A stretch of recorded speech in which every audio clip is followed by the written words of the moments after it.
सुनिए थरूर जी, आप एक मिनट मुझे सुनिए ना, 1 मिनट, मगर क्लैरिफिकेशन की जरूरत ही नहीं पड़ेगी। थरूर जी जिस बात में मुझे अरे सुनो तो भाई, जिस बात में वो मुझे कोट कर रहे हैं, इसमें मैंने सरदार पटेल के लिए नहीं कहा है, श्यामा प्रसाद मुखर्जी के लिए कहा है। श्यामा प्रसाद मुखर्जी के लिए कहा है, वो मुझे गलत कोट कर रहे हैं। मसूदी साहब ने जब कहा कि श्यामा प्रसाद मुखर्जी 370 लेकर आए, तब मैं खड़ा हुआ और मैंने स्पष्टीकरण करा है। शायद उस वक्त वो हाउस में नहीं थे, इसलिए उनको किसी ने चीट गलत पकड़ा दिया। उस विषय पे ठीक है, अब आप बोलिए। आप उस विषय पे ठीक ही बोला, मैंने मान लिया, मैं था यहाँ, मैं सुना। लेकिन the larger issue, sir, the larger issue is, unfortunately we have missed this, that the claims that have been largely made in this house by your party has also been that Sardar Patel, if he had been here, we would not have this problem. It's all Nehru's individual fault. I have to clarify that, sir. Nehruji did not do anything on his own. There were 3 accessions, as been mentioned already, including by Dr. Jitendra Singh. There was Hyderabad, Junagadh, Kashmir. All 3 had to be treated by Nehruji and Sardar Patel together, without exception, sir. What is more, this question of a plebiscite, which somebody said is a bizarre thing that we have done. I'm sorry, the plebiscite was promised for all 3 places. It's there in the record, sir. And the problem with misrepresenting history is, the problem करें माननीय जयदेव भल्ला जी। I have not finished, sir. Please, let me clarify. सभी राजनीतिक दल हैं, आपका अकेले का दल नहीं है। यहाँ पर और भी छोटे छोटे कई राजनीतिक दल हैं। माननीय सदस्य, ऐसा नहीं है कि कांग्रेस एक दल हो अकेली, सबको मौका देंगे। हाँ, कंक्लूड करो आप। 9 ऐसे नहीं माननीय सदस्य सब खड़े हो जाओगे। 9 तरीका, बैठिए। अध्यक्ष महोदय, अध्यक्ष महोदय, अध्यक्ष महोदय, अध्यक्ष महोदय, अध्यक्ष महोदय, अध्यक्ष महोदय, क्योंकि मेरा नाम, अरे माननीय सदस्य, मेरा नाम आप कर देना, माननीय गृह मंत्री जी उपस्थित। Sir, let me just finish. Sir, I have not given you the historical facts. 1 second. All I want to say is this. On the 15th and 16th of October 1949, meetings took place with Sardar Vallabhbhai Patel, Jawaharlal Nehru and Sheikh Abdullah in the house of Sardar Patel. And Minister without portfolio who was looking after Kashmir, Shri N. Gopalaswamy Iyengar, took detailed notes.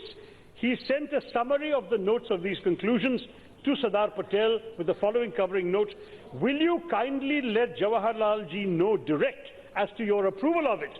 He will issue the letter to Sheikh Abdullah only after receiving your approval.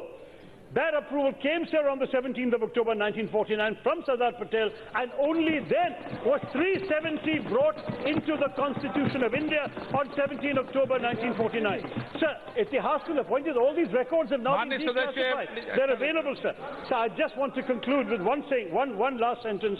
This, finally, sir, is an assault on the Constitution, on the inclusive idea of India. It's an assault on the spirit of cooperative federalism. It's an assault on our democratic practices and an assault on the individual liberties of each and every one of our citizens from the state of Jammu and Kashmir. And therefore, sir, it is an attack on our own country's democracy and values. So in the long-term interests of India, sir, and for Indian democracy, and as proud Indian nationalists, sir, my party rejects this bill.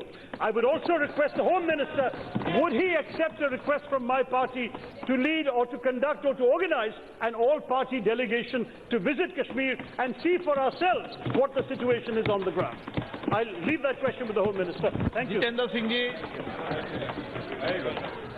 मैंने माननीय सदस्य शशि थरूर जी की बात सुनी ध्यान से। प्लेबीसाइड का clause कहीं नहीं रखा गया था। आजादी के समय भारत के 2 हिस्से थे, princely India, British India. Princely India में 550 से अधिक राजवाड़े थे। India independence act, Shashi Tharoor ji is a literate person, जो लॉर्ड माउंटबेटन ने ड्राफ्ट किया था, उसके तहत इंस्ट्रूमेंट ऑफ एक्सेशन लिखा गया, and it was to be signed by the ruler, the raja in that case, और अपना ऑप्शन देना था कि हिंदुस्तान के साथ जाना, पाकिस्तान के साथ जाना। उसमें कहीं भी प्लेबीसाइड की बात नहीं थी। एक। दूसरा, यदि ये मान भी लिया जाए, जैसा ये कह रहे हैं कि नेहरू जी को इतनी ज्यादा शेख अब्दुल्ला की चिंता नहीं थी या कश्मीर की चिंता नहीं थी, or maybe he was not so much involved as is being said by some, according to him. जब 1953 में शेख अब्दुल्ला को हिरासत में लेकर के कोडे कनाल भेजा गया, if he can quote letters, I can also, but I didn't know he would come. I would have come with the letter itself. उन्होंने इंदिरा जी को एक लेटर लिखा है. Please go back to the history of Congress party. Indira ji उस समय Switzerland थी और नेहरू जी ने लिखा कि I and this is quoted in the book of Indira Gandhi and Haksar written by Jairam Ramesh. अरे ठहर जाइए साहब, ठहर जाइए. आपकी किताब आपको पढ़ा रहा हूं. आपकी किताब तो आपको पढ़ा सकता हूं ना मैं. ये intertwined lives Haksar and Indira Gandhi, very recently published by Jairam Ramesh, कि उन्होंने इंदिरा जी को लिखा कि मुझे दुख हुआ कि शेख को अरेस्ट करना पड़ा, और इंदिरा जी ने कहा कि I know dad you must be upset. Absolutely, absolutely. I agree with you. I'm glad that Madam Sonia Gandhi has acknowledged this. So what I'm trying to say is, yes ma'am, exactly. That's what I'm trying to say. I'm just endorsing what you're saying. I'm glad that you actually accepted it. So what I'm trying to say is that Nehru himself regretted having given the kind of patronage to Sheikh Abdullah which he did. And therefore, Sardar Patel stood vindicated. Jayadev Galla ji. माननीय सदस्य. Right, thank you, sir. 2-3 दिन. Sir, I'm the only speaker from my party. I'll try to make it fast, but I do need to present our views. Sir, I rise to support the Jammu and Kashmir reorganization bill, and our leader, Sri Nara Chandrababu Naidu Garu, and our Telugu Desam party support the proposed reorganization of the state of Jammu and Kashmir. Sir, our constitution has three kinds of provisions: special provisions, transitional provisions, and temporary provisions. Temporary provisions are the weakest among the three, and 370 being a temporary provision is the weakest one. So it has to go for the good of the people of Jammu and Kashmir, sir. Sir, we have no problem in giving special autonomous status or special category status to any state. All we want is that such a facility is optimally utilized by that state and to become a growth engine of the country. But when it comes to Jammu and Kashmir, it is proved to be the other way around, and therefore paving the way for this bill, sir.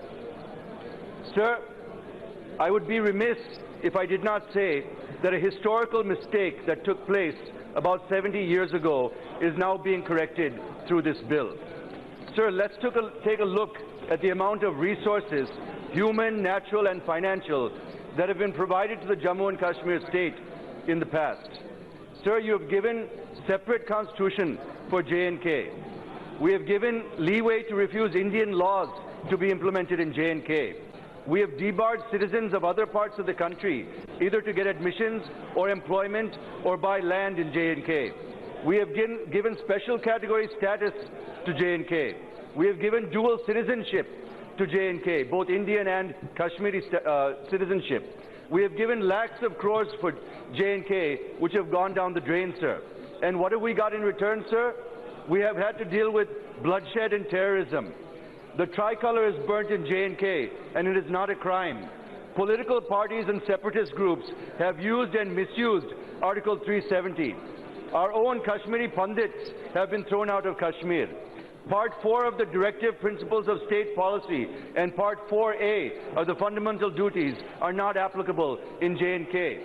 So instead of sticking to the same approach and breaking our heads against the wall, the innovative approach taken by the Honourable Prime Minister and the Honourable Home Minister is a laudable one, and I hope the tables will turn now. This is a new beginning for the region and its people, but we need to understand how this bill is going to affect the common Kashmiri.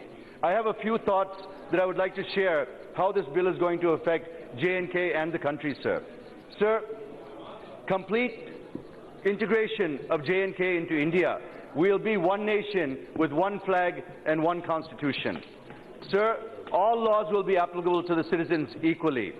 Organizations, persons would be able to purchase land in the region for setting up industry and to help generate employment, which would help improve the standard of living. This would in turn lead to improvement in infrastructure facilities across the region. The women would have greater freedom to choose whom they wish to